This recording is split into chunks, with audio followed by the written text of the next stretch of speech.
What's up mga papi? For today's video, i-share ko lang sa inyo itong dalawang budget meal camping light na na-score natin sa TikTok. As you can see, hindi ko pa nabubuksan to and honestly wala akong idea kung panalo ba to o lahat. Kung gusto nyo malaman, tara na, panoorin nyo itong video na to and sabay-sabay natin alamin kung nabudol ba tayo o naka-jackpot tayo sa purchase na to. Let's do this! Throw your hands up if you with it, drop it.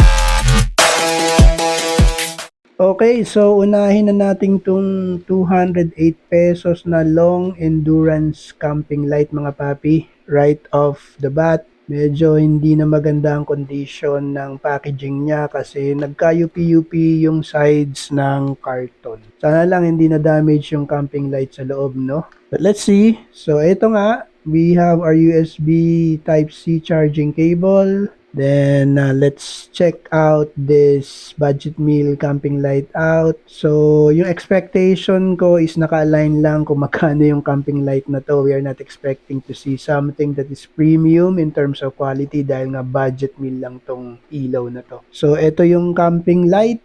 It looks old school and it's made out of metal and plastic. Yung hook is metal and the base is plastic. Meron din siyang dial if you wanna make the light brighter. Actually, this is way better than what I expected. And let's check out the fine print. Baka may makuha tayo ditong specs. Kaso walang nakalagay kung ilan ang charging time niya. Hindi rin nakalagay kung ilan hours ang itatagal ng ilaw. Ang nakalagay lang dito is yung dimensions which are 11.5 by 11.5 by 18.5 centimeters. Material is HIPS polystyrene, ABS resin, polypropylene iron. I don't know what those are. Ang alam ko plastic at saka alambre or iron or metal yung hook niya.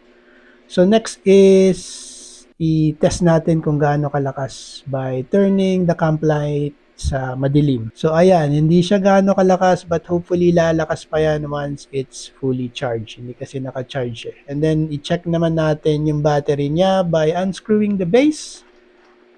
Yung battery niya is para kasing laki ng Akari portable fan. Yung battery nun. Not sure kung anong size ng battery na to. Pa-comment na lang mga papsi kung alam nyo kung anong size. Okay, let's replace the cover and ayan na yung first budget meal camping light natin. PHP 208 petot sa TikTok.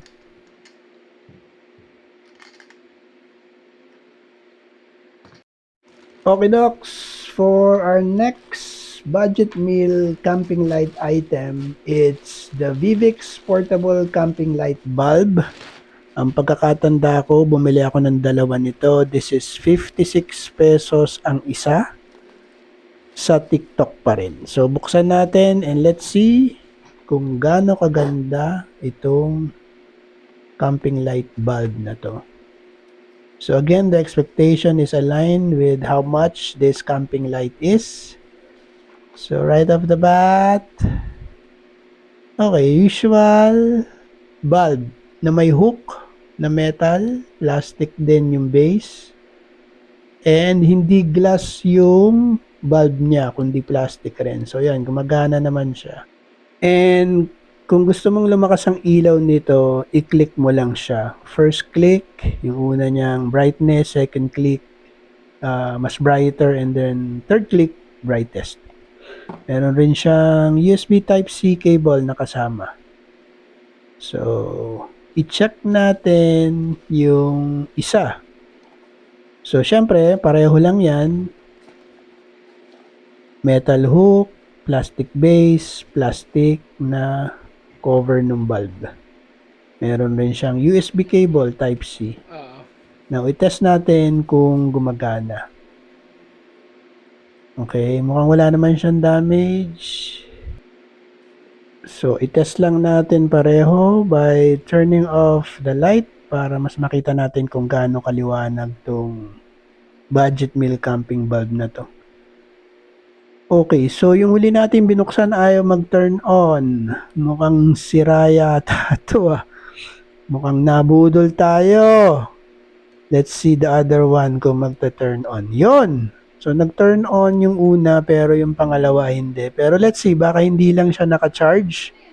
I-test natin ulit after natin siyang i-charge. But by the way, bago natin siya subukan i-charge, ipapakita ko lang sa inyo kung saan nakalagay yung charging port. Ayan nyo.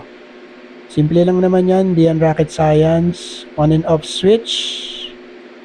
First click. Second click, third click to make the light brighter. And then ayun nga yung USB charging port niya. So, i-charge lang natin. Let's see, baka gumana.